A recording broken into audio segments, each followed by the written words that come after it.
నాకు ఇష్టం లేదు టీచింగ్ ప్రొఫెషన్ రావడానికి. But unfortunately I came.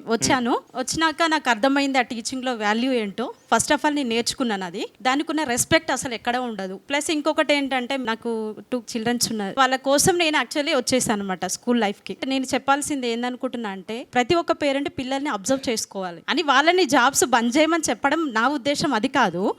Parents meeting ఉన్నప్పుడు వస్తారు పేరెంట్స్ వచ్చి వాళ్ళ పర్సనల్ ప్రాబ్లమ్స్, వాళ్ళ పిల్లలు టీచర్ రోడ్లపైన తిరుగుతున్నారు, రివర్స్ మాట్లాడుతున్నారంటే నా పర్సనల్ ఒపీనియన్, మా చైల్డ్ ఒక రోజు వచ్చి ఇట్లా నన్ను టీచర్ కొట్టింది మమ్మీ అని చెప్పింది అనమాట. నేను ఒకటే చెప్పాను, టీచర్ మన కోసం ఏది చెప్పానా రేపు ఫ్యూచర్లో నువ్వు బాగుపడడం కోసమే చెప్తాను, తను నిన్ను ఇబ్బంది పెట్టడానికి కాదు. బతకలేక బడి పంతులు అవుతారు అనే డైలాగ్ విన్నారా? కానీ నేను స్ట్రాంగ్గా నమ్మేది ఏంటి తెలుసా, ఒకళ్ళు టీచర్ అయినా కూడా నిజంగా మీకు ఈ ప్రొఫెషన్ ఇష్టం లేకపోతే ఎక్కువ రోజులు దాంట్లో ఉండలేరు. ఎందుకంటే అక్కడ మీరు వర్క్ చేసేది మెషిన్తో కాదు, మనుషులతో. వాళ్ళు ఈజీగా మిమ్మల్ని ఐడెంటిఫై చేస్తారు. అర్థమైందా?